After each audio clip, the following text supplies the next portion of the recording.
Good afternoon and welcome to the Tuesday, August 9th committee meeting of the Natchitoches Parish School Board. And I would like to remind all the board members and attendees in the audience to please silence your cell phones so we're not distracted by the dings and the buzzing. And if you're here to speak on an agenda item, please fill out a form at the rear of the room and pass it to the front. And we will start with a roll call. Mr. Danzy, Here. Mr. Matoir, Mr. Benefield, Mr. Garner, Here. Mr. Harris, Mrs. Guidros, Mrs. Broadway, Here. Mrs. McGaskey, Here. Ms. Palmer, Ms. Phelps, Here. and Ms. Harvey. Here. We have a quorum. Thank you so much. And we'll kick this off with the superintendent's report. Thank you, Madam President. So a few items on tonight's superintendent report. I want to start off and say we had the start of school, obviously Friday, and then, that was kind of I guess you could call it a soft start. And then this week was the first full week. And I can tell you, after visiting the entire parish, talking to principals Friday, yesterday, and today, and also talking to staff, there's a feeling that this has been a very smooth start to the beginning of the school year. We do know there's always going to be little bumps and things, whether it be in data systems or buses and getting routing, but I've heard very few things. And when you talk about a district of 5,200 students, 800 employees, scattered across one of the largest parishes in the state, to have such few issues, I think is a testament to our board and a testament to our faculty and staff. So really excited about how this year has begun. I can tell you, and there's no data to back this up except some of the data we'll share in a minute, but we really feel like there's a really good vibe, feeling in the district. A lot of people we have that collective vision, and it's just nice. It's nice to start a school year relatively normal and go back to maybe how it was in the 2017, 2018 years. So feels really good. I hope you're hearing the same thing. Again, minor issues, anything you would expect in a typical start to a school year. Online registration, I'd like to give you an update with that, and that is probably one of the things that we've had a few little bumps and everything. This is a new situation. As I've told everyone, online registration, this was going to be the difficult year because we're uploading all these documents. And several folks have struggled with it. I have personally helped at least 10 families in my office getting them registered because, it doesn't come naturally to everyone to be able to go through the system. What we've done in the meantime, though, is we have put out a video. We've done office hours. Secretaries have walked people through. Principals have walked people through. And I'm happy to say at this point, right before the meeting I did the math, we have 77% of the entire district, after 3 days of being in school, 77% of the district has put a portion of their online registration in, with 60% being completely done. I can imagine that I think within the next month or so we will have that number reaching the 90s, if not close to 100%. And this really mirrors our participation even in the paper version of registration. So I can tell you, we actually, I know it's been a long journey, and we want to thank all the parents and ask them to forgive us their frustration, but we do think that this is a worthy endeavor that's going to pay off in the long run, and we really appreciate them being patient with us. I want to mention COVID stuff. We know that statewide there's been a slight increase. They're not even calling it a surge. It's lower than the initial first surge, but we are handling it, I think, in a way that kind of mirrors how the rest of society is, which is we're evolving with the virus. And what we're seeing, I talked to Nurse Grivenberg today, very minor number of cases. Those who have been exposed are utilizing our 4 different options. Many of them are utilizing the test to stay option, which means they're testing, and they're testing negatively so they can stay in school, which we were very excited, which it shows that parents and students want to be in school and they're utilizing every option. So we're excited about that. And I will continue reporting to the public and the board every Friday with those COVID numbers starting this Friday. If we see numbers drastically reduced, we may revisit that around Christmas, but we will continue doing that. School safety, this has been on our minds for the past 3 months. It's really on our minds all the time here in Natchitoches Parish Schools. But I can tell you a few things I want to mention. We had a really good meeting. I got to give credit to Reverend Harris. He set up a meeting with Senator Bill Cassidy, and we had several of y'all were on that Zoom or phone call. And it seems like in the next month, we will have some news coming from the Louisiana Department of Education and Dr. Brumley explaining some options in terms of funding that are coming our way. So we're really excited about that, and I'll update you hopefully at the next board meeting as to what some of that entails. I can also tell you, me and Mr. Wascom and Ms. Ingram and Ms. Dubois attended the School Safety Summit, and I'm happy to say that several of our partners from the Sheriff's Department and other entities were there. So it just shows you that this is not just a school district initiative. We're partnering with some of our law enforcement folks. And we got a lot of good information there. Also some more funding initiatives, some DOJ grants that we're going to be looking into, which is also apropos because tonight we'll be discussing the long-awaited grant policy, which y'all have asked myself and Mr. Wascom to prepare for you. But overall, I can tell you, and I mentioned this to the board over email the other day, what we're telling schools is every time I go to your school, I'm going to look for a lot of things, but two major things. There's locked doors on the outside and locked doors on the inside. And I can tell you 99.9% of our doors were locked on day one. And the one door I found unopened, we addressed that issue immediately, and it will not occur again. I can also tell you that every school is having a refresher course over the next 2 to 3 weeks of school safety, how to do a lockdown, how to do hard corners, things of that nature. And I can also tell you, and I shared this with you via text message today, that we've had our first school do a lockdown drill in preparation, which is very exciting because although lockdown drills are not an exciting thing, to know that our schools are doing this in the third day, which is not a typical day to do that, it means they're preparing their kids for any possibility.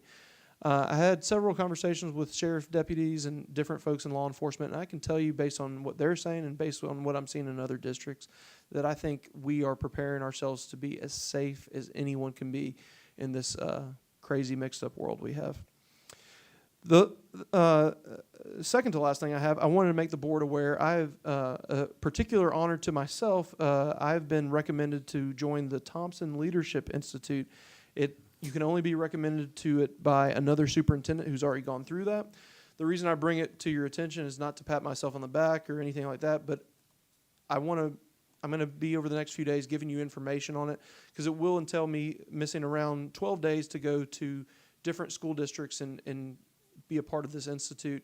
They'd be professional development days. There's some small costs associated with it. But one of the things they ask you to do when you look at joining this cohort of superintendents is to ensure that your board is supportive. So I'm going to provide y'all some literature that you can read at your leisure. Again, it's not something we necessarily have to have a vote on, but I wanted to make you aware of it.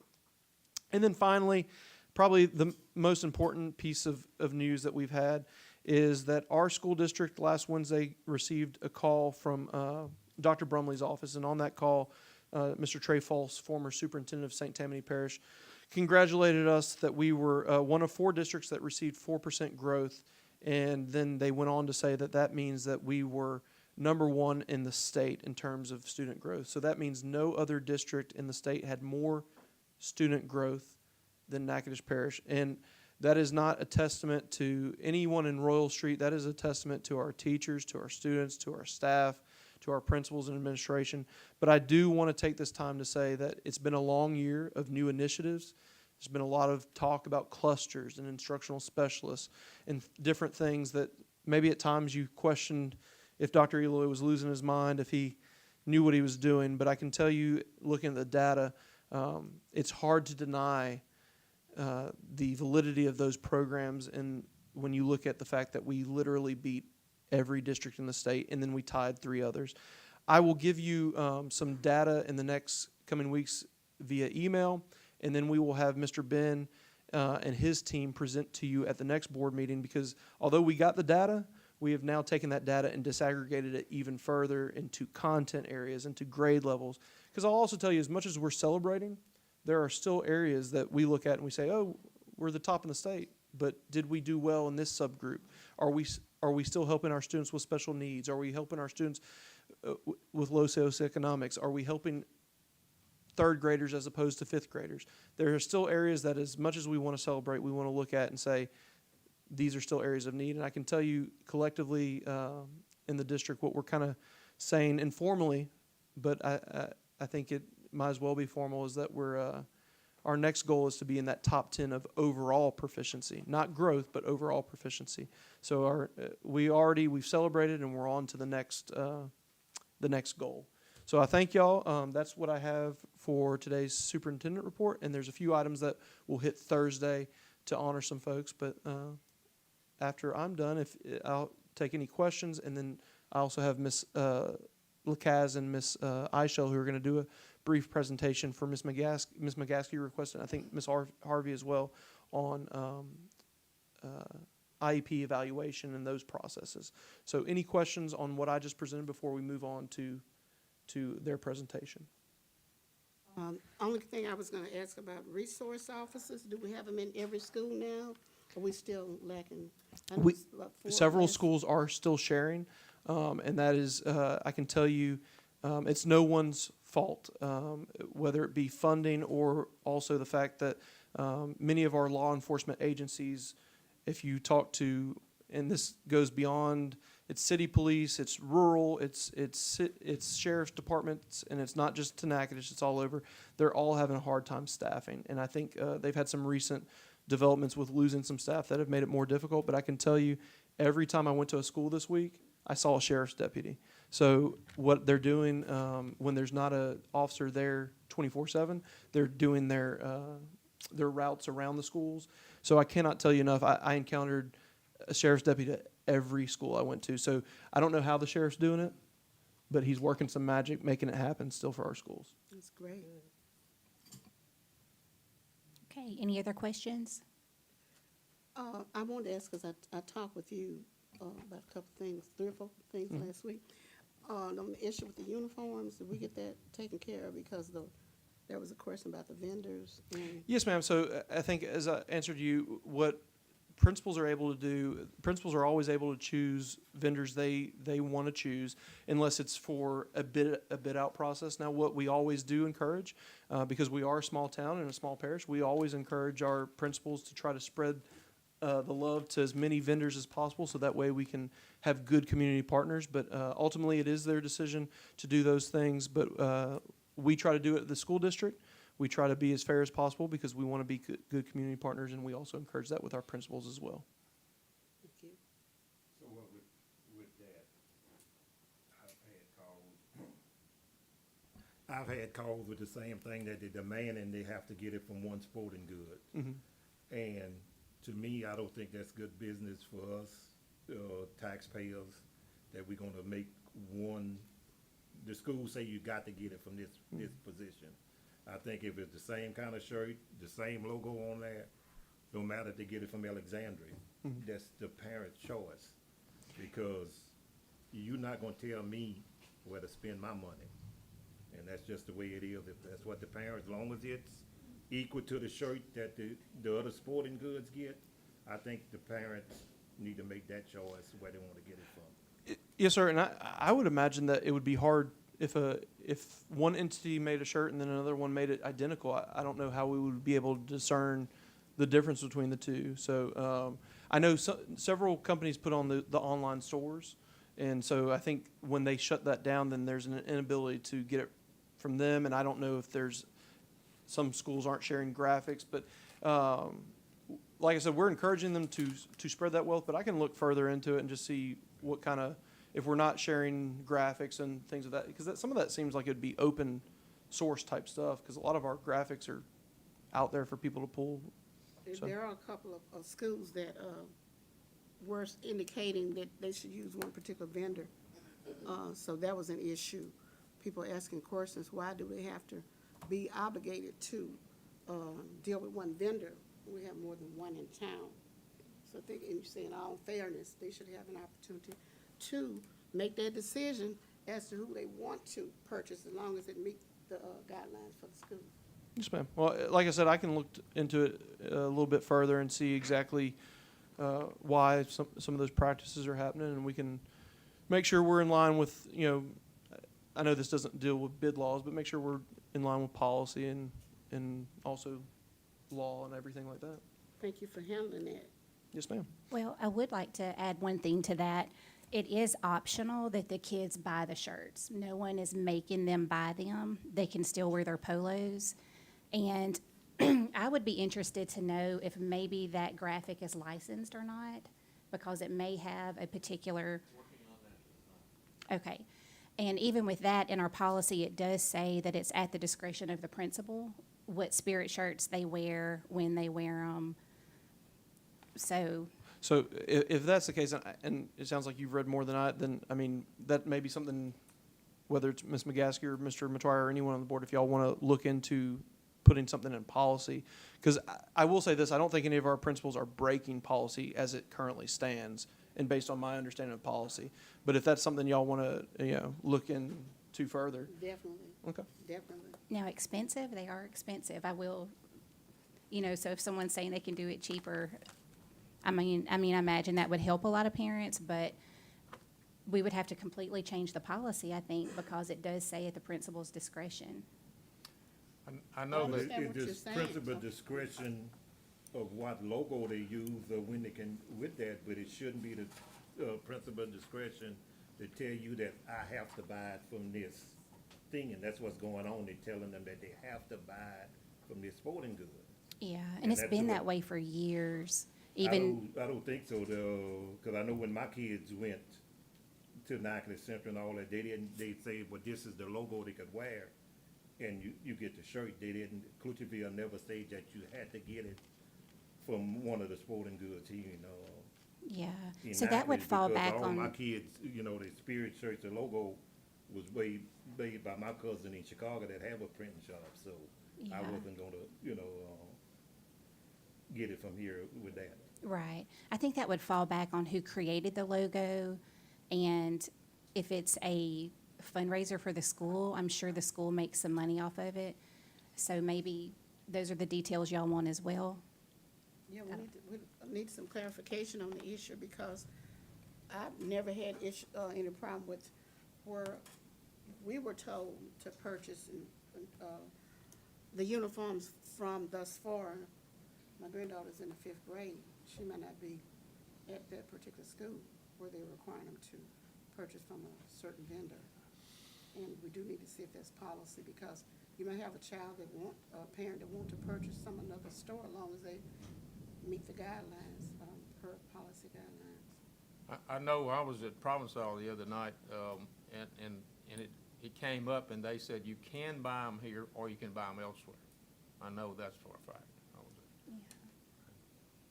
Yeah, and the spirit clothes are optional. They can still wear their polos as well, so. Right. But these schools I'm not gonna name the schools, but they're saying that they have to buy from this vendor.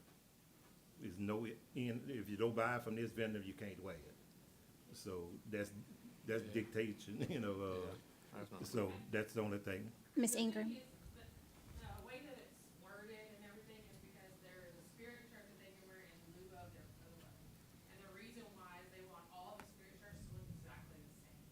So that's why they've gone with one vendor, so that it's just one spirit shirt as opposed to multiple people making their own. That's why I believe it was linked to one vendor. And so that way it sticks within the guidelines of being a uniform shirt. But it is optional. They don't have to wear them. It's just an additional thing for kids to wear as opposed to having to be in a logo shirt and being in a polo shirt every day. So it still fits within the guidelines of the uniform in our handbook. However, that's why it's with one vendor as opposed to saying 3 different vendors can make it, because then you have the possibility of having 3 different types of shirt and they not all look the same. They're just trying to keep some, like, Uniformity? with what they would like. Well, to me, even that, what you're saying is not really, because I can go buy a khaki pair of pants at Walmart, I can go buy one at JCPenney, and they're a different shade. So why are we gonna go to that? All the pants got to be the same shade of color?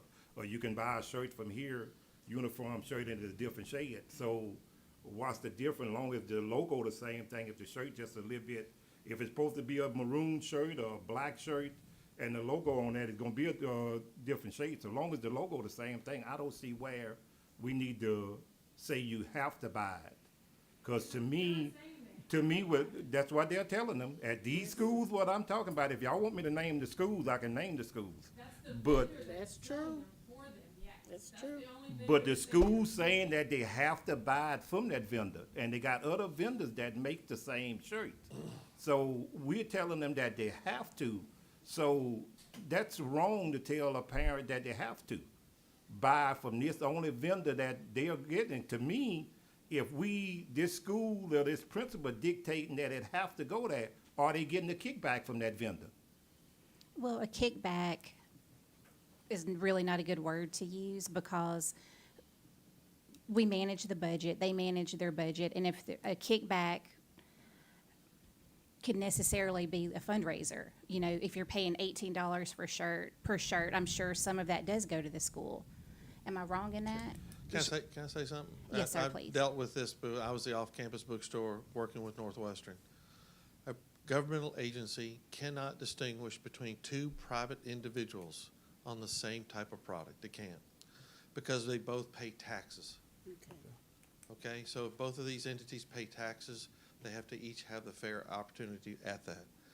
If the governmental agency wants to set a standard of how the shirt's supposed to look, but all should have the right to produce it. Which that's can't a simple fix for us. It's called the 1974 Civil Rights Act. You can't distinguish as a governmental agency, only go to this vendor without allowing any other vendors that want to participate to participate. You can't do it.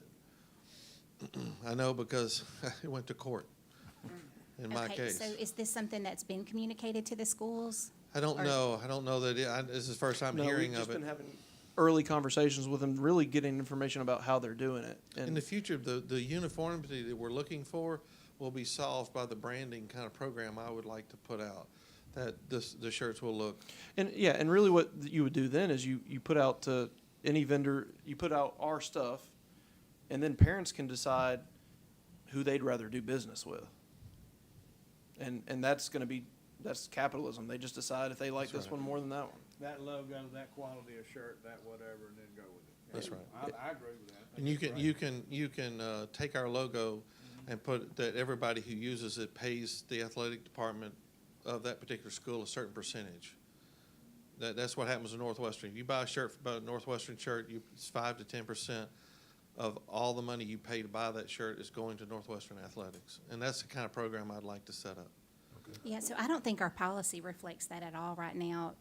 I don't think it addresses vendors or the freedom of vendor choice. I don't think it's not that it says It's yes or no, it state just law. really doesn't address it at all, I don't think. I think Right. it's void of that discussion.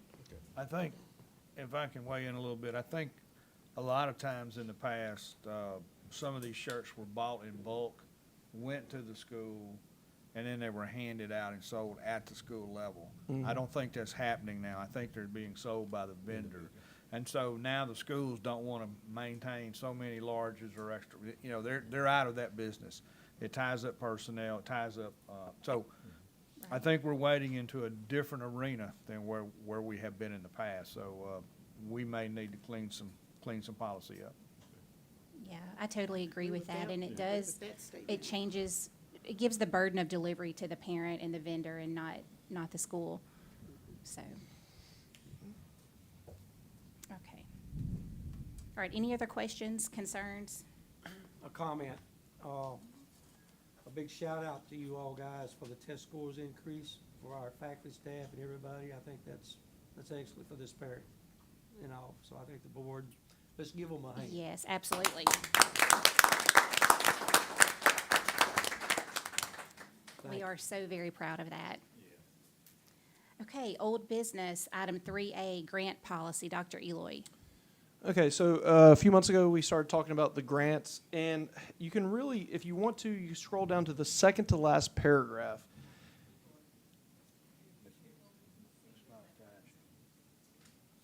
Where are you at? I'm sorry. Oh, I'm so sorry. Yes, we did. Miss Eichel and Miss Lacaz. B and C. They're not attached. Yeah.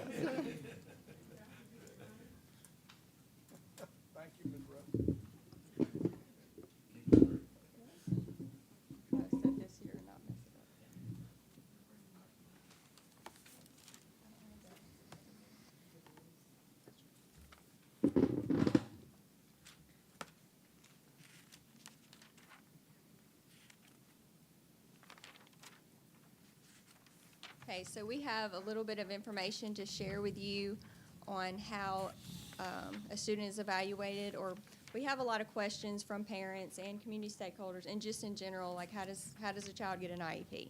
So it has to start with the SBLC process, which y'all have probably heard, SBLC. So we have some background information on that to try to explain it a little bit better. This is a very condensed version of the SBLC process, so just bear with us, because there's probably going to be questions afterwards. So a school building level committee is the day-to-day problem-solving committee of teachers and administrators within a particular school building. So the function is to help classroom teachers develop strategies to assist students who are experiencing difficulties in the school setting.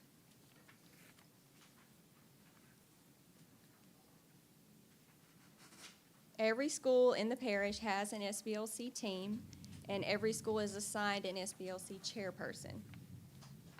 And I think, Ms. Eisher, we can get y'all a list of the chairpersons if y'all would like that information. So this handout that she just gave you is from the Department of Education's website. It's a snapshot of what SBLC is. So your required participants, you have to have a principal or a designee, a classroom teacher, the referring teacher, the parent and guardian, and the student when appropriate. You may also have some other team members when warranted. You have pupil appraisal staff. Those are the staff members that actually evaluate students for exceptionalities, a school counselor, a nurse, interventionist, or a 504 coordinator. So who can be referred to the SBLC team? When students' needs are not being met in the general education classroom, that's when a child should be referred. It's not always difficulties with academics. It can also be excelling in academics. That's where we recruit our gifted and talented population. We do have gifted services, and we have 3 areas of talent, all areas that the state recognizes in Natchitoches Parish. We have music, visual arts, and theater.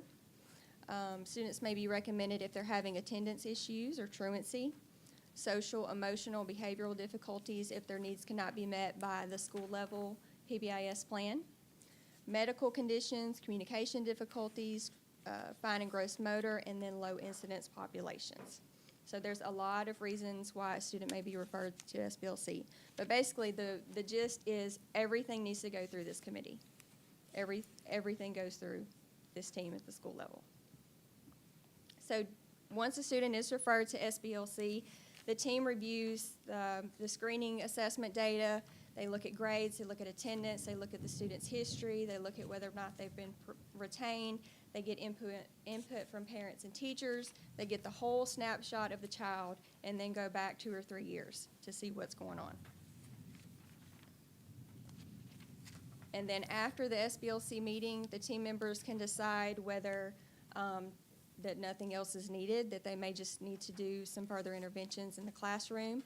They may want to change the type of intervention the child's receiving. They can consider a 504 evaluation for an accommodation plan. They can refer the student to pupil appraisal for further evaluation and services. So when is a student suspected of having a disability? The LEA identifies a student only after the student has participated in RTI that produces data sufficient for SBLC to recommend a comprehensive individual evaluation. I know that's a lot of words. And this next slide is even more. So this is language from IDEA, so federal law.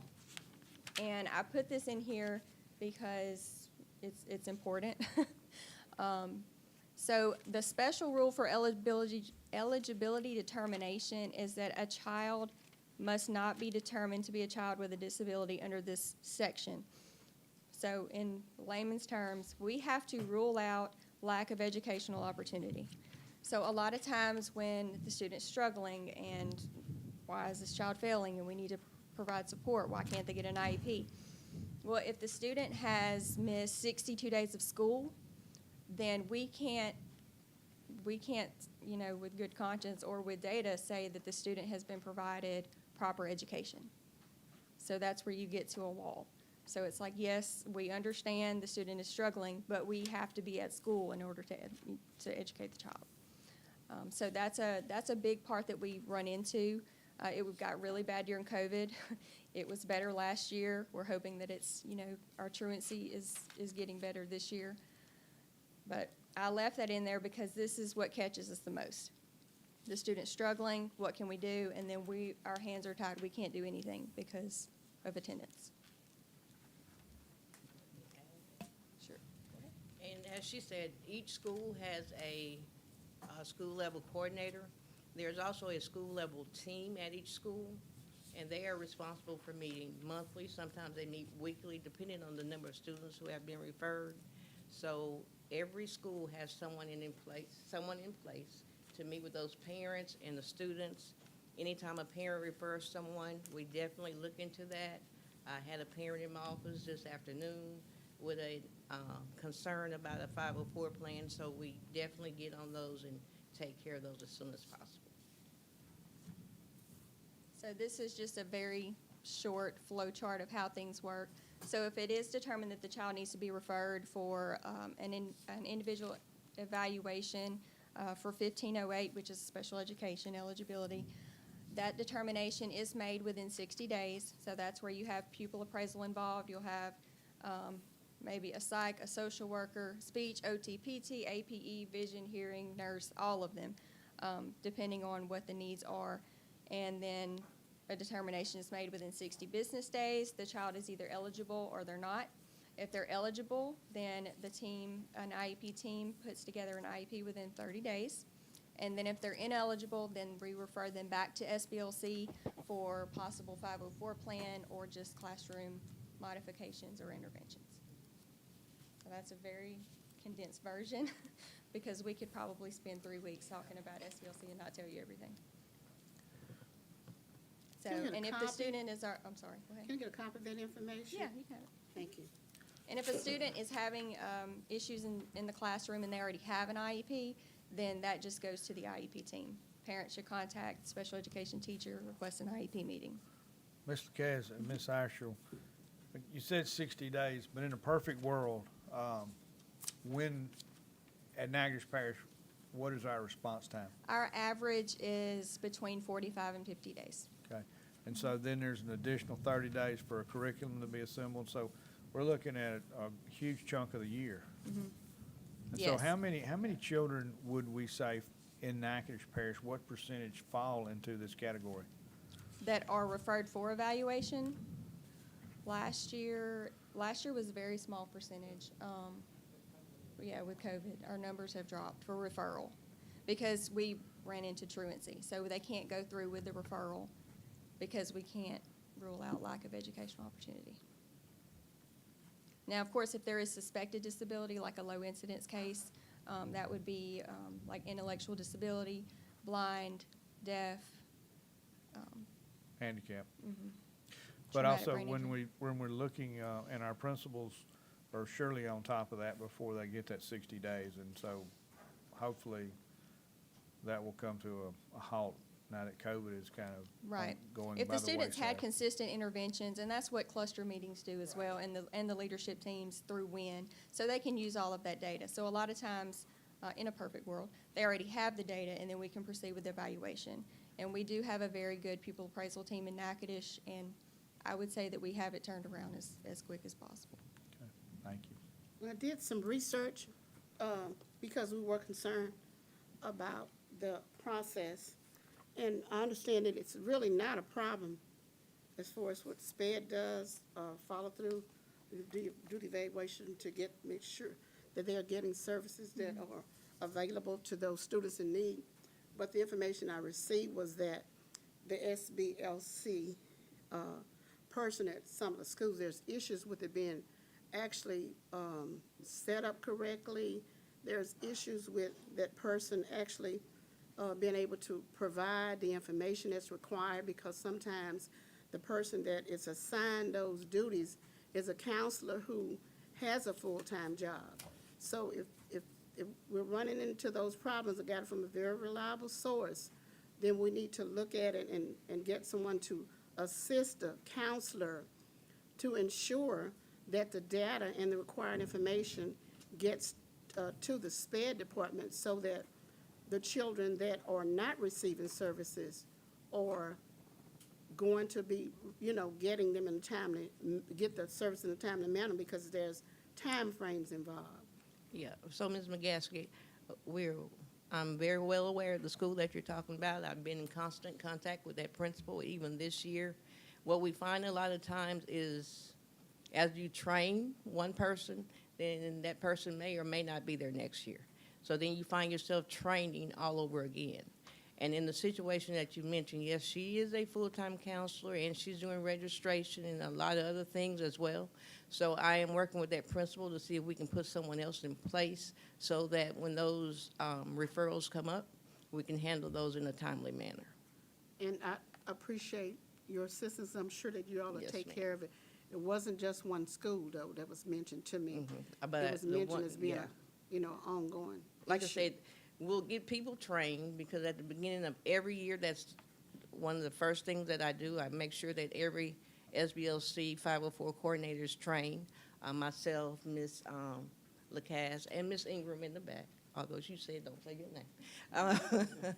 But we make sure they're all trained, and like I said, sometimes we will get them trained, and sometimes it's mid-year that somebody else, the principal may say, well, Daniel's not going to be the coordinator anymore, it's going to be Grant. So then we have to go at the middle of the year and retrain someone else, and that's how things fall through the cracks.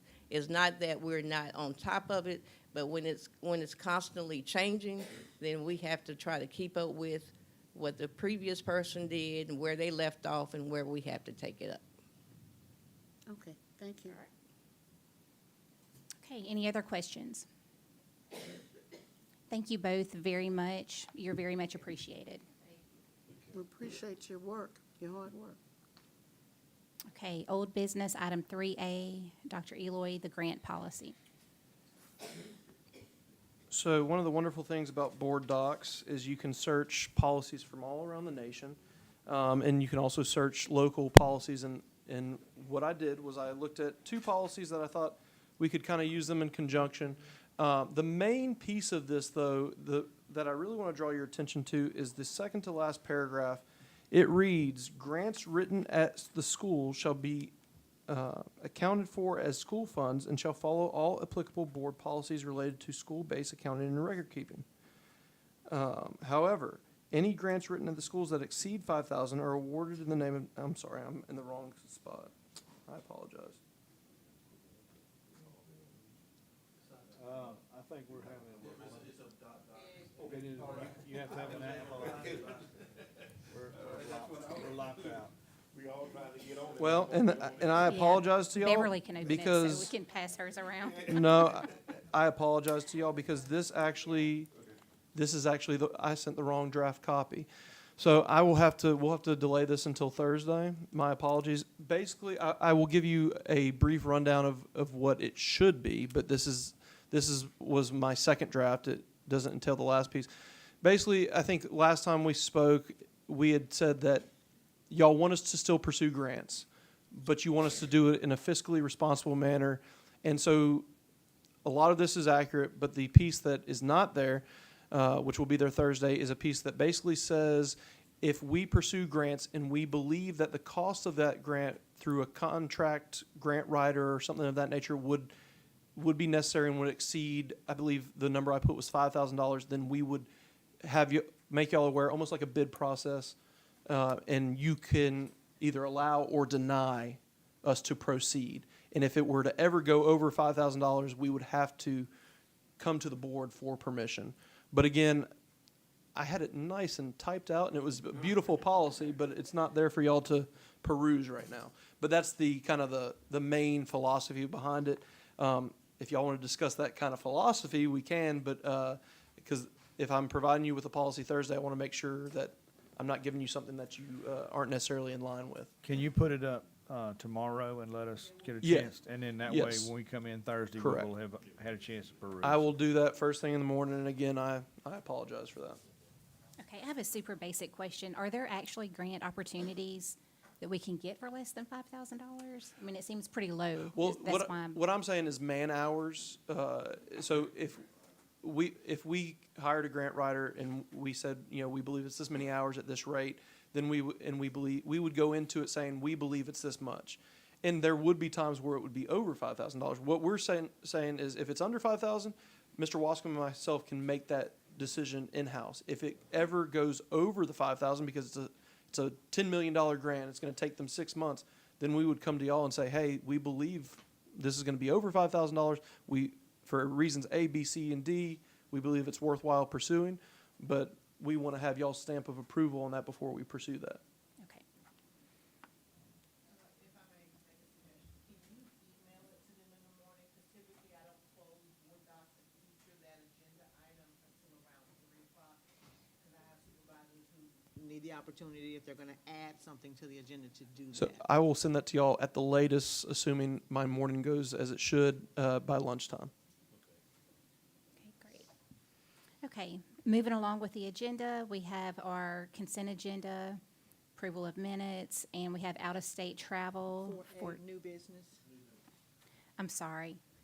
We might need to switch places, Kanika. And I swear I don't have plans tonight. I'm not trying to get out of here. Okay, I will slow down a bit, and we'll stop at number 4 for wellness program, Mr. Benefield. Yes, a lot of companies, business and industry offer wellness programs for their employees. I've asked Dr. Eloy and Ms. Ingram to see what we have in place. We're not necessarily talking about getting everyone in shape, although round is a shape, and a lot of us fit that mold. If we have things from the Office of Group Health Benefits that are free and are available to us, and we can get our employees moving, and that includes the board, it would be a good He's trying to opportunity. get us in shape. If it fits, and it fits on this, I'm not your temple of fitness either, I promise you. Let's take advantage of that, and let's offer some things, and I don't know what that looks like. Let's just talk about it with the employees, with the faculties. Is that a Biggest Loser competition? Is that whatever? Do we have rewards? I mean, and there's a spot on the Office of Group Health Benefits that said, "Get moving, Louisiana." And so we all have developed sedentary lifestyles because of desk and electronics and things like that. And so let's see what's out there, and maybe we can promote some health and health conscious people within our organization. So, Mr. Benefield, I spoke to Ms. Ingram about, now, I will be honest with you, most of what we spoke about were initiatives through different grants and through the State Department based on our students, which I think Ms. Ingram has a lot of that. But one thing we really didn't look into, and I say we, one thing I didn't really look into was more of the employee side. So what we could do is, and I think that would probably be Mr. Wascom's staff, because they deal with group benefits the most, and myself, we can look into that further. And then I think the least we can do is just put some of those things in the forefront, whether it be a landing page on our website, and really start to educate our employees of what is out there and what they can be offered through their insurance plans. And there's smoking cessation. There's a lot of different things, diabetes control. I mean, let's take advantage of that and promote that within our district. Doesn't the Rapides Foundation offer They do. wellness programs? Ms. Ingram, would you love to Sure. weigh in on some of this? I can. Actually, the Rapides Foundation has the schools that have the Healthy Behaviors Initiative. They actually have a staff wellness component to that is required of them in their grant. So they already are doing that at those schools. And those schools would be I don't have it in front of me, and I should have grabbed the folder. I apologize. But what it does is does have a staff component, and that's actually our K through 8 schools. So all of them have that component built in for them. So some of them do Biggest Losers. A lot of them have a walking club after school. They have they do the flu shots and the blood pressure things. They do staff newsletters every month that the Rapides Foundation puts out about healthy recipes and things like that. Many of them do a snippet at their faculty meeting about what you can do healthy. We also, through this weekly newsletter, put out the Get Healthy Sin-Law calendar that goes out every month that the Rapides Foundation does that suggests like what you should do this month, and every day there's like do 15 jumping jacks, go walk 20 minutes. So that's in our newsletter every week as well. And so there is a staff wellness component already built into our Rapides Foundation grant. Is that every school? That is every school except a few. It's not LP Vaughn. Natchitoches Central only has the tobacco cessation one. Lakeview has it. And we've, you know, we So it would promoted be- walking tracks, we built walking tracks, we've done that kind of stuff. So let's, you know, let's go to the next level and see what we can do. Absolutely. I think it's every school but maybe 3 that has that component of the Rapides Foundation, because they all have different components, and like I said, I didn't bring it in front of me, but, so most of them do, but I can have that for you for Thursday. That would be great. What can we do to extend it to those other 3 schools, even if it's information only? They get most of the information already. Like I said, everyone in the district gets that calendar that talks every week about, and it does say if it's Heart Healthy Month, then it does talk about Heart Healthy. It talks about heart health, but we can make sure that the actual newsletter goes out, that the Rapides Foundation, it's like an 8-page newsletter that has recipes and what to do this month if it's diabetes month and things like that. So we can push that out to those schools that don't receive that portion of it. And we can, that's an easy fix. I would also like to know what percentage of the faculty and staff that does participate in this, or is it just information only? Is there any way to track it? Has it been tracked? It has been tracked. I can give you those numbers. Okay, that'd be They great. actually I might have them on my computer. I can go pull those. We can if do you it want a Thursday. minute. Do Thursday? Okay. We just need to take advantage of the situation. Right. And the free activities, and if we can couple that with some things within the district and help employees get healthy, I mean, let's do it. That Right. makes sense. No problem. Do you Okay. think it's a possibility that, and we might have to ask the superintendent about this, I'm not sure, or how we would do that we could get, the school employees could get a discount at a local gym? That would have to go through our insurance company, which would be Mr. Okay. Wascom and his folks looking into that. That's not my, I've sent Ms. Davis, our benefits manager, an email describing all this. Okay. but, What I was doing over here. right. And we do get the catapult, the screening, which does reduce our insurance rate if we come and participate in that full screening. So that's available to us. The flu shots are available to us, as well. So that's another way for, they consider that staff wellness as well. So, and we do have the mental health, the telehealth as well with Oshner's. They extended that for this school year. So that's another way for our staff wellness. It sounds like there's bits and pieces there, so if There we is. kind of pull it together Yes, into a sir. more uniform program, it would probably be more beneficial. Absolutely. And reach more people. Okay. Okay, thank you, Sure. ma'am. Thank you. Okay, thank you. Moving along very slowly to the next agenda item. We have our agenda, we have our approval of minutes, and we have out-of-state travel for Tiffany Allen. And there was an attachment there to be reviewed. And slowly moving along to our informational reports, unless someone has information to add about Miss Allen's travel or questions. It's just a professional development that she's required in her position to take part in. Okay. And it just happens to be in Arkansas for her to take that class. That's And it's through the Aware grant. It's no cost to the board, it's actually at her own dime. She wanted it that day, and that's what it's all. Yeah. It's no cost to us or the grant, so. Is it normal for a staff person to pay for their own training? It's not a training, it's for her to take her licensing test. Okay, It's required for her position. okay. All right, informational reports. We'll start with transportation, Ms. Washington. Hello, everybody. Hi, Ms. Washington. Well, like you said earlier, first day of school, Friday, and of course, there it was hectic, but we made it through. And as well today, calls were not as bad as we thought it was going to be. So I guess everything went smooth. We are down a couple of drivers, but not nothing that's just irate. We can't do it. You know, where everybody's participating with coverage. We don't have any long routes. The long route that we did have, we managed to take 30 minutes off of that one, so that helped us out this year. We just maneuvered kids around and adding them to a different route. So that route got maybe like 10 more minutes, but that long route is shortened tremendously. So parents did call us about that, so that was a good thing. And right now we're getting 10 new buses.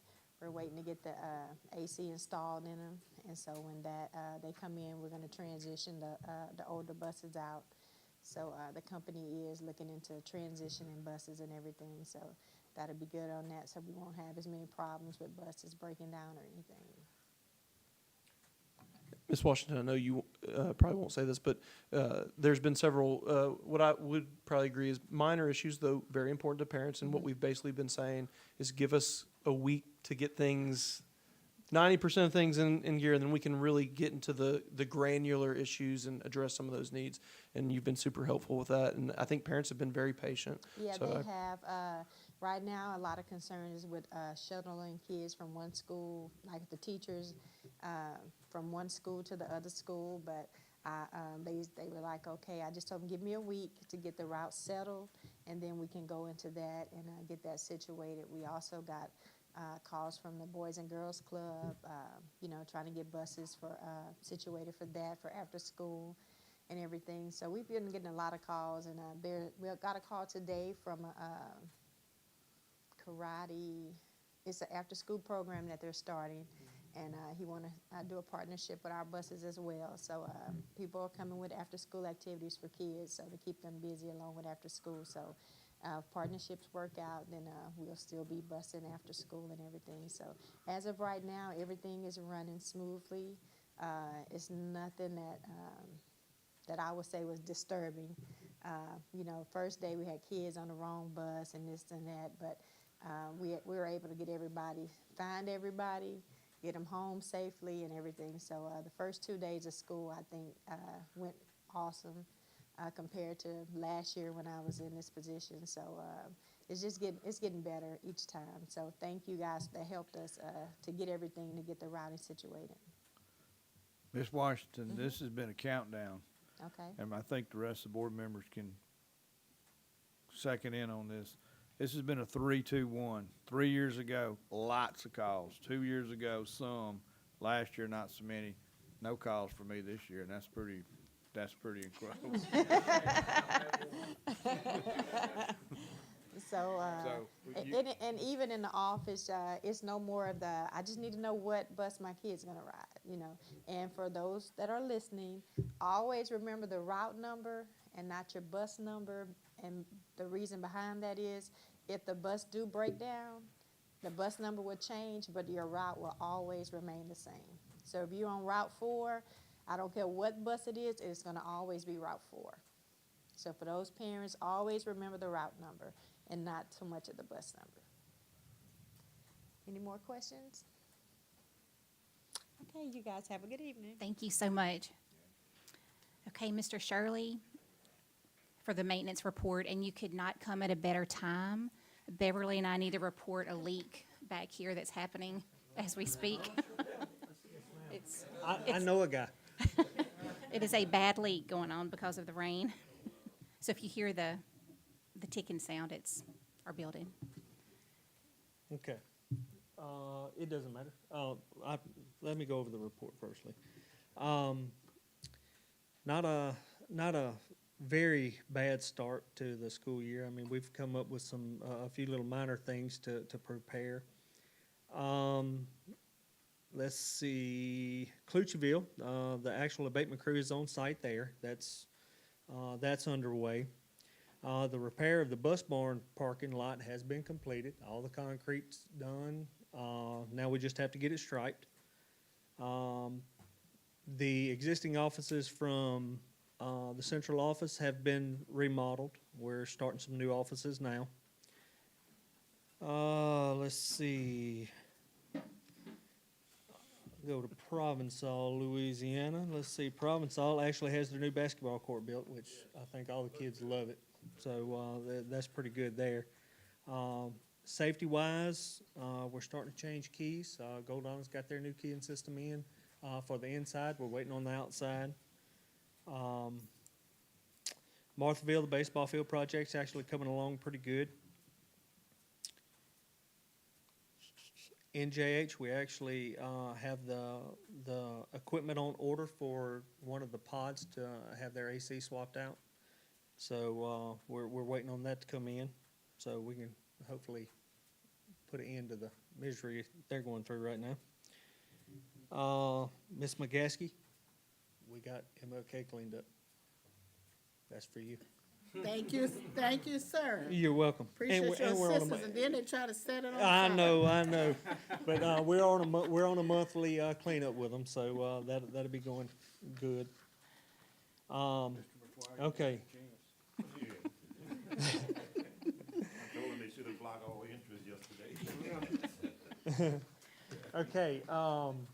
Now we have a warehouse full of different things. I'm sorry, I don't know how my pictures got turned sideways when I sent them, but they were actually up right when we done it. This is actually our warehouse where we normally store our trailers, different things whenever they come in so they don't get wet.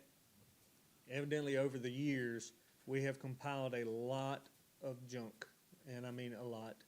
I've been on the phone with Lassion's auction. I sent him pictures of everything. They consider that surplus. They also consider it scrap. If we take it to Lassion's to try to auction that off, all the moving parts of these have been taken out. Anything that we can save, we're saved. These are mostly shells of those pieces of equipment. If we take it, the only person that's going to bid on it is a scrap person.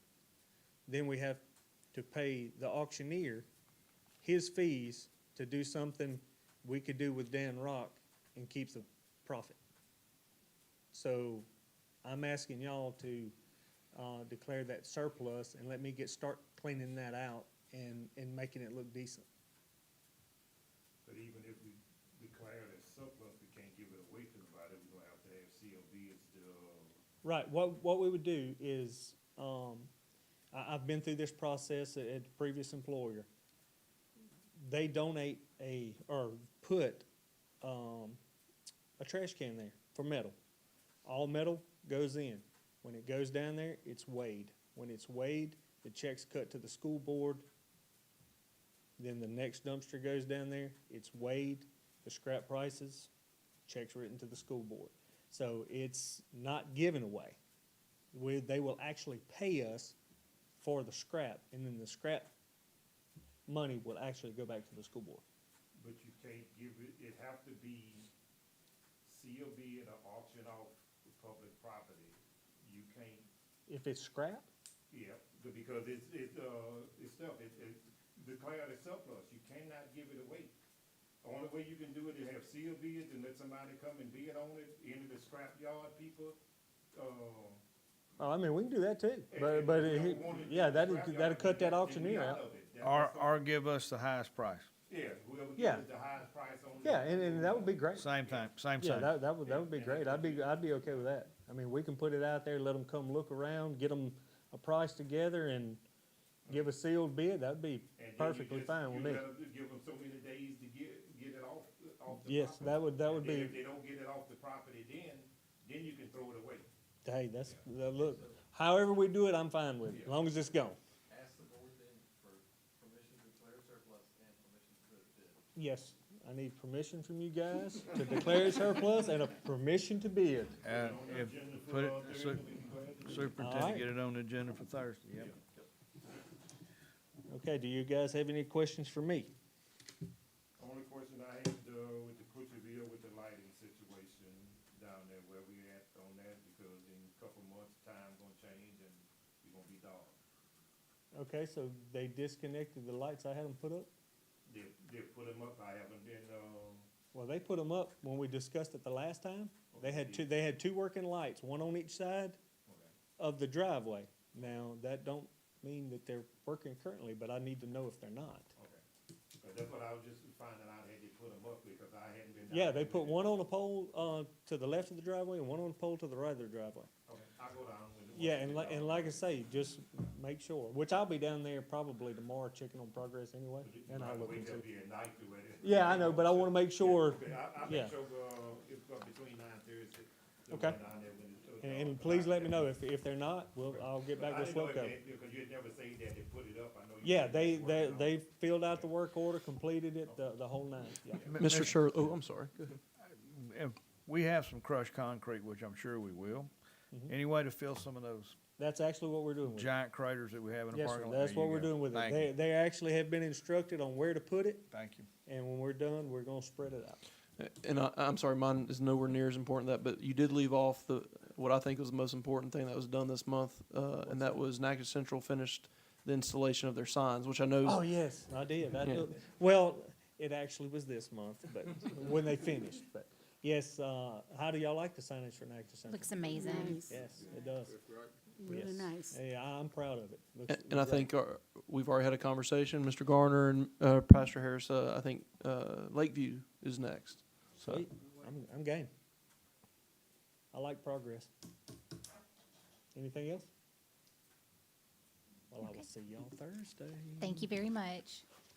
Okay, personnel report, Ms. Page. Enthusiastic, charismatic, tenacious, and supreme. Empowering others and having fun. We're on the real dream team. I can't do it. I don't know if it's, I don't know if it's the Wi-Fi or, So run with us or watch us run. And we've only just begun. Ask it, believe it, work, then receive it. The State Department has justified what we have been trying to say and do. And I have not felt this kind of enthusiasm and felt those words more strongly in a long time as I have felt them in the last few days. I've gone to several campuses and the feeling is just different. It's light. People come up to us and volunteer their thoughts. They say they feel good.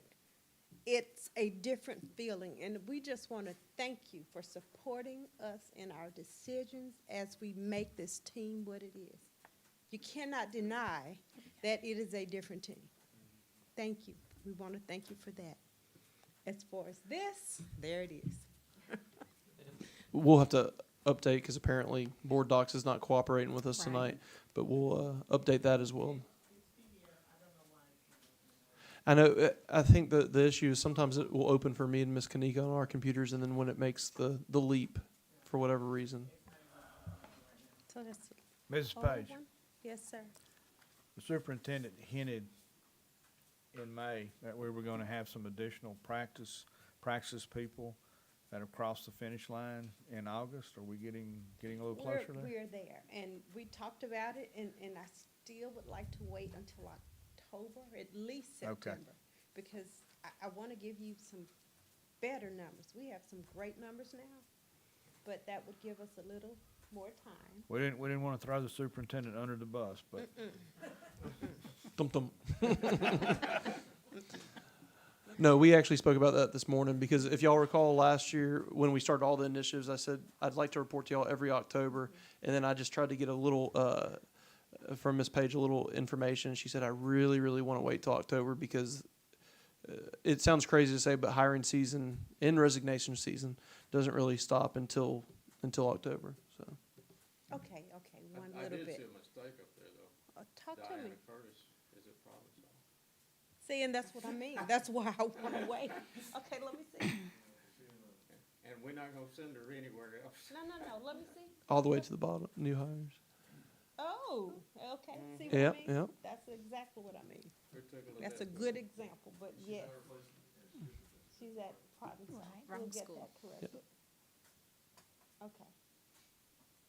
So if I just tell you, you won't tell anybody that we are at 85.5 right now?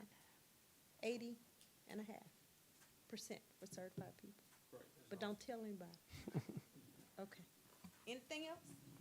So that leaves us with, you say 85% overall throughout the district? Yes, ma'am.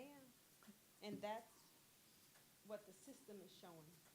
Those mistakes, we have a few too on the system yet, so, we wanna wait because it's actually better. So that's better than it's ever been. And that's, Yes, sir.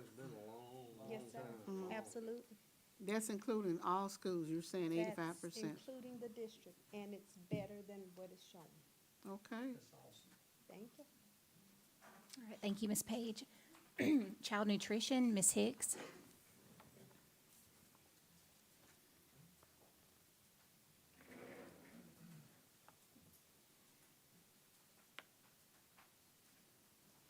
Good evening, everyone. We've had a couple of bits of good news since we spoke last. USDA has confirmed that they will be increasing reimbursement rates, which should help. As everyone knows, everything is expensive. They will go up by 68 cents and 32 cents for lunch and breakfast respectively. So that was good news. I also had word last week that we will be receiving additional supply chain assistance. They anticipate that it will be very similar to what we received last year. I don't have the official number, but last year we had a little over 123,000. And they've told us that the percentages look very similar for this year. The one bit of news that is, I'm not happy to report is that our waivers associated with the pandemic have been revoked at this time. And so 2 of the schools in our district had to go back to their previous status, and that is the elementary lab and the middle lab school. Those students will purchase their lunches based on their status, and that could be full price, reduced, or free lunch. We have the lunch application online, and you can apply digitally that way. The schools also have those paper applications on hand if you would prefer to receive it in that way. Ms. Val at our office has already been processing applications, so that is ongoing. And if anyone needs assistance with that, they're certainly welcome to call our office. Do you guys have anything for me tonight?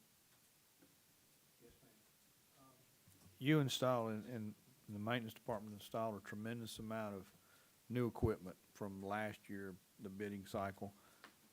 All of it working correctly? Any callbacks? You haven't sent anything back? Well, right now, Some everything. warranty work? We have, everything is still under warranty at this point. So the issues that we have had, we have worked with the vendors, and they send someone to take care of the issues.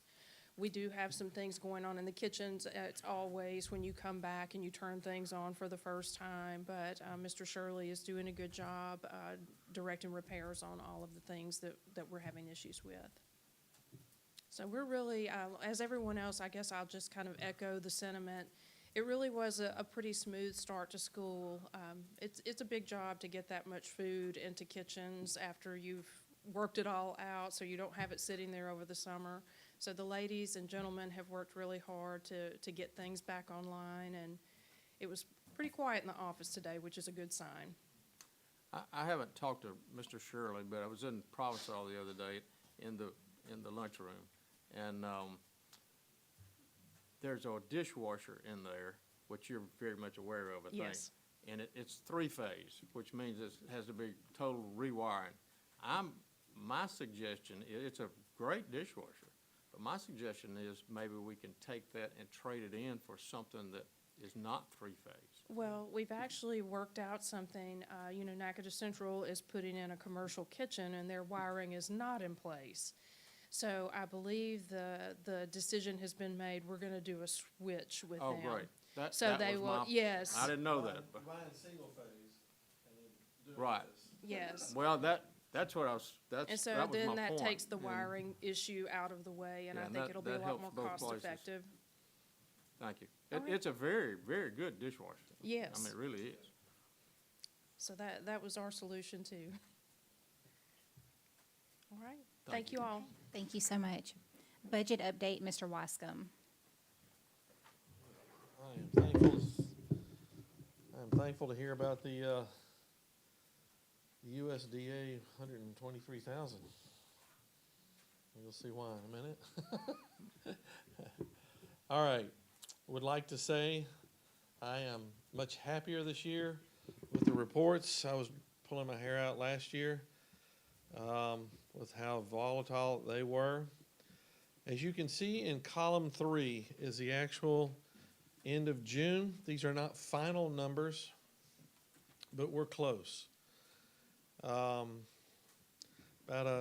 800 and some odd thousand positive for the year. I personally believe that number is going to go up. We don't have a lot of our indirect costs posted yet. If I do get those in, I'd like to update this report because we're going to be close to the end of our numbers, hopefully by maybe even Thursday.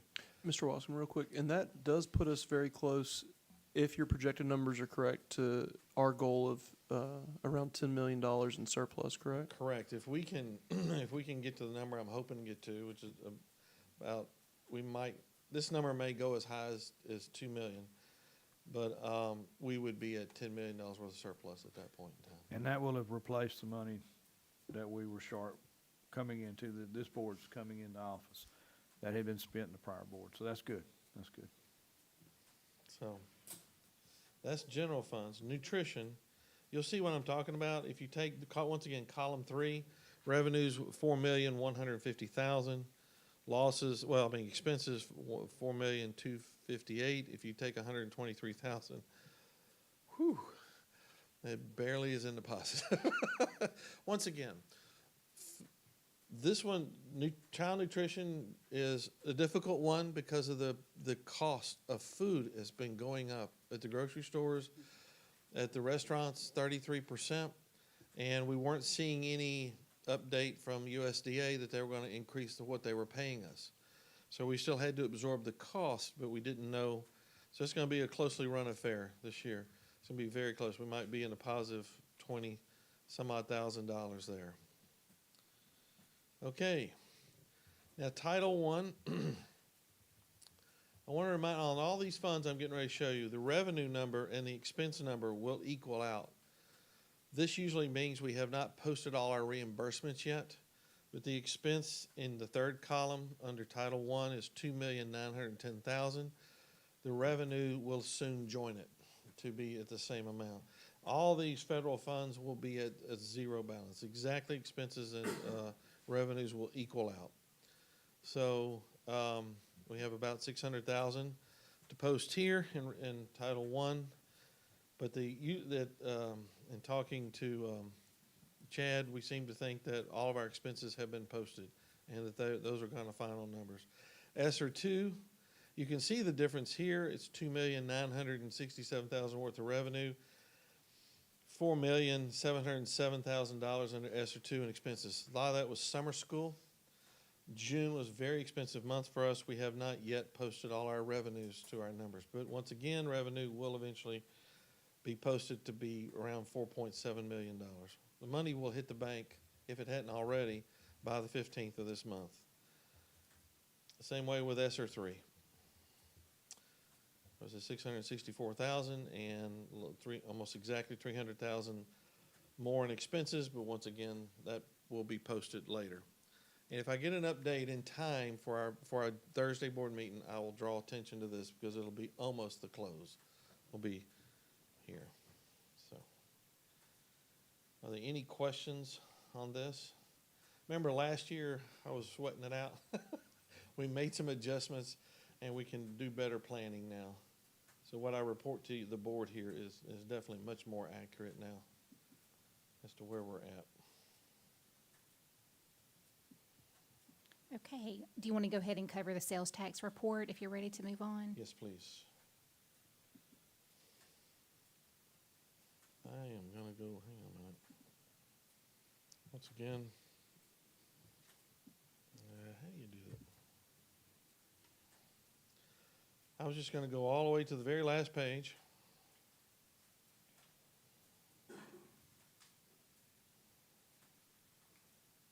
Hang on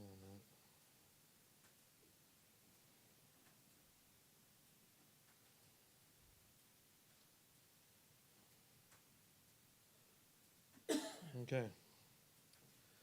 The very last page shows that our July collections were down. Let me get this to go white. Oh, there we go. Our July collections are down 6.32%. So we collected $1,905,000. However, look at year 2022 versus 2021. There was a $400,000 increase in that 1 month. So, not to say it. Right now, I'm not worried. Once again, this time last year we were in COVID. Not a lot of people were going to the beach. They were home to spend their money. This July, and our sales tax collections went way up.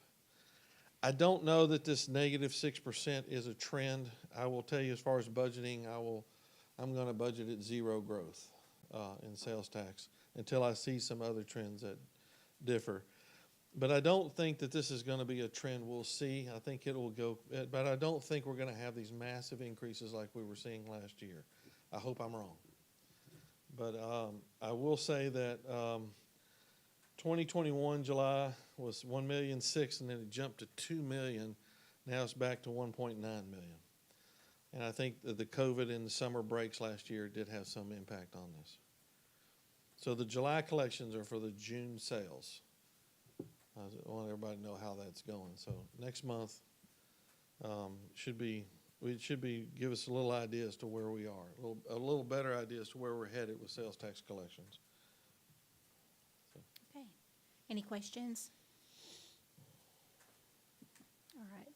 Mr. Dancy, Finance Report. Okay, item 7A, advertise for bids, There will be one added with the. and we don't have any in there. There will be one added. Well, there will be, but with what Mr. Shirley was bringing up. Mr. Shirley was talking about, okay. Item 7B, no action on bids tonight. Item 7C, MOU between Natchitoches Parish School Board and NRMC. So that actually needs to be tabled because since that was posted on, it was too late to take it off, but we have to have further discussions with NRMC to make a few adjustments on some of the verbiage and timetable. So we'll be bringing that back to you in September. Okay. And item 7D, procurement bids and quotations. Okay, this right here, they have adjusted the bid and bid limits. It was $10,000 and less, you didn't have to get a bid. From $10,000 to $30,000, you just had to have a quote, and $30,000 and above, it was you had to bid out everything. Now, this is not to do with construction or things they call public works. This had to do with you're buying reams of paper and that type of thing. The state has just adjusted to $30,000 instead of $10,000 and $60,000. Here it is right here. Materials and supplies. They've adjusted to $30,000 and $60,000. And that's effective. It's already in effect already at the in state effect. level. That just came out of the legislative session. Yeah, this just came out of legislative session. So this is information only. We don't vote on it. Well, we still, This is information, but We have to adopt it. we have to adopt it in We our have to policy, adopt the the change, policy. yeah. This is a recommended policy change. And that's it. So this is the black and white version. I mean, no, the adjusted version, and the other one is the clean version, the other attachment. And that is it. Mr. President, that concludes finance. Quick, I'm sorry, I have a question. So the item Mr. Wascom just presented on 7D, that motion will be to adopt? Okay.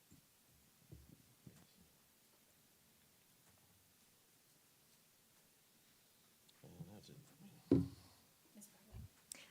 Yes, item 9A, under the executive report, the 2022-2023 pupil progression plan, Ms. Pinkney.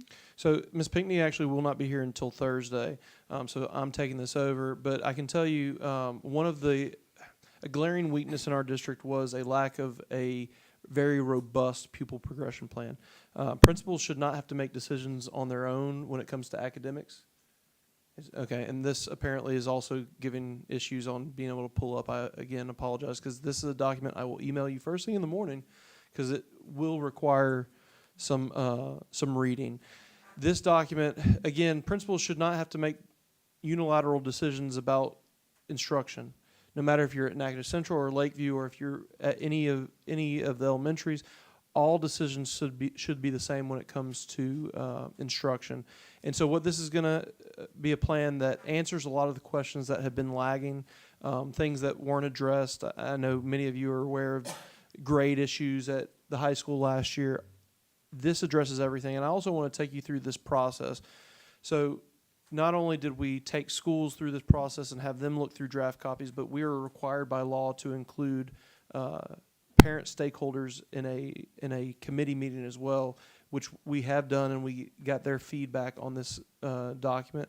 We took numerous other pupil progression plans from around the state, and I can tell you, you're gonna, when you get this tomorrow morning, again, apologies, you'll see a ton of new additions from last year, and that is because, not that we're trying to recreate the wheel, but we very much noticed that there were glaring areas of need that we were not addressing, specifically about graduation requirements.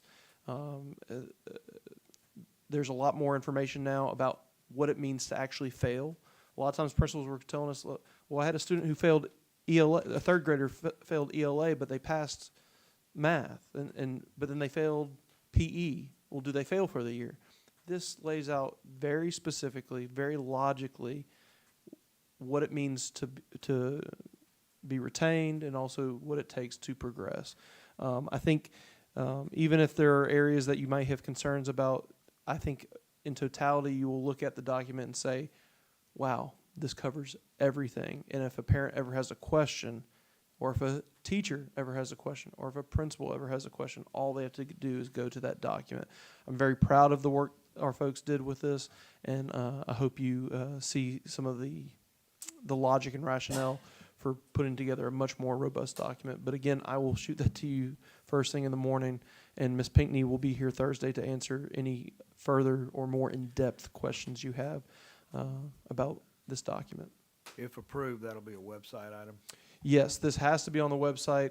It's basically a legal document that, it's almost like a syllabus on steroids, so to speak. So, if we say that you have a 10-point grading scale, and all of a sudden a teacher says, well, no, I have a 7-point grading scale for this class, then, we always have to adhere to it. It's almost like a constitutional-esque document for instruction. So it's very important for consistency in our district from school to school. Okay, thank you. And item 9B, the 2022-2023 Career Compass MOU. This is also a Ms. Pinckney item, and that's just we have done business with Career Compass for many years, and what they do is they come in and they, our counselors are doing a whole lot of stuff. Well, this allows Career Compass to come in and prepare seniors for that next step, whether that be career or college, and they're able to come in and counsel those students on what their next steps are. And this just, we renew this MOU every year with Career Compass. Thank you. And then we have the executive session, and that will be taken care of Thursday. All right, that concludes the executive report. Any other business or questions to come before the board? Okay. Is there a motion to adjourn? Or would you like to stay? Okay, see you Thursday. What's going on with, I've never seen it.